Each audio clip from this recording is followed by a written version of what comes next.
Hello everyone, আসসালামু আলাইকুম। সবাই কেমন আছেন? আশা করি ভালো আছেন। আমিও আলহামদুলিল্লাহ আপনাদের দোয়ায় ভালো আছি। Welcome to my new blog.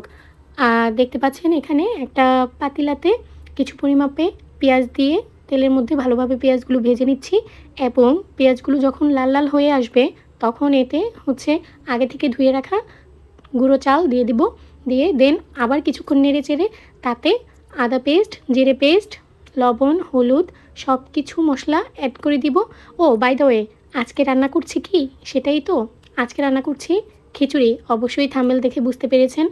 আগে থেকে বলার কিছু নেই, আমি জানি আমার অডিয়েন্সরা অনেক চালাক, অনেক ভালো, আগে থেকেই সব কিছু বুঝতে পারে, বুদ্ধিমতী এবং বুদ্ধিমান। যাই হোক, তো ভালোভাবে মশলাগুলো সব দিয়ে দেন সাথে আগে থেকে কেটে রাখা যে সবজিগুলো তাও অ্যাড করে দিলাম এবং পরিমাপ মতো লবণ দিয়ে এগুলোকে আবারও একটু সুন্দর করে নেড়ে চেড়ে দিব। একটুখানি হলুদ কম হয়েছিল তাই একটুখানি হলুদ অ্যাড করে দিলাম, আবার দিয়ে আবার একটুখানি কষিয়ে নেব। সবগুলো মশলা দেওয়া শেষ, সবজিগুলোও আমাদের দেওয়া শেষ। এখন আলতো হাতে সবগুলো সবজি এবং চালের মিশ্রণটা ভালোভাবে মিশিয়ে নেব। ভালোভাবে মিশিয়ে নেওয়া হয়ে গেলে কিছুক্ষণ পরে তাতে পরিমাপ মতো পানি অ্যাড করে দিব। দেখতে থাকুন কিভাবে রান্নাটা করি। যাই হোক, এই রান্নাটা করতে করতে মনে পড়ে গিয়েছিল ছোটোবেলার সেই চড়ুই ভাতির কথা। সবার বাসা থেকে আমার কাজিনরা ডিম, আলু, পেঁয়াজ, কেউ আবার চালও নিয়ে আসতো চড়ুই ভাতি খাবে বলে। আমি রান্না করতাম সেই চড়ুই ভাতির কথাই আজকে আবার মনে পড়ে গেল এই রান্নাটা করতে এসে। যাই হোক, তো আমাদের রান্নাটা প্রায় শেষ। দেখতে পাচ্ছেন এখানে রান্না থেকে কি সুন্দর, আপনারা তো ঘ্রাণ পাবেন না, আমি পেয়েছিলাম। সুন্দর একটা স্মেল এসেছিলো। প্রায় রান্নাটা কষে এসেছে। দেখতে পাচ্ছেন যে রান্নাটা একেবারে দেখেই বোঝা যাচ্ছে যে সবগুলো সবজি এবং চাল একেবারে সিদ্ধ হয়ে মিলেমিশে একাকার একটা অবস্থা। খুব সুন্দর ঘ্রাণও বের হচ্ছিল।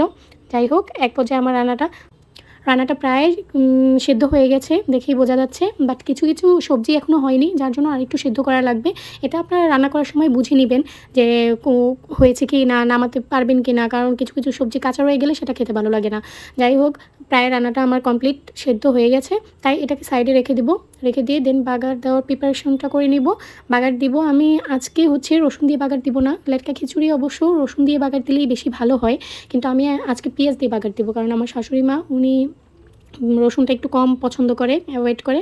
বাই দ্য ওয়ে, আপনাদেরকে আজকে একটা অন্য জায়গায় নিয়ে যাব, চলুন আমার সাথে, দেখতে থাকুন আমি কোথায় যাই। দেখুন, আমি আমার মরিচ গাছের কাছে চলে এসেছি। এখান থেকে আজকে যেহেতু খিচুড়ি রান্না হচ্ছে, সাথে একটা মরিচ হলে মন্দ হয় না, ভর্তা হলে আরও ভালো হতো, বাট মরিচটাও জাস্ট অসাধারণ ছিল। দেখুন দেখতে কি সুন্দর লাগছে। গাছটা আমার শাশুড়ি মায়ের হাতের লাগানো। বিসমিল্লাহ বলে একটা মরিচ ছিঁড়ে নিয়ে আসলাম, নিজের গাছের জিনিস বলে কথা। আসলে এই অনুভূতিটা অন্যরকম। আজকের মতো এই পর্যন্তই। সবাই ভালো থাকবেন, আমার জন্য দোয়া করবেন। আল্লাহ হাফেজ।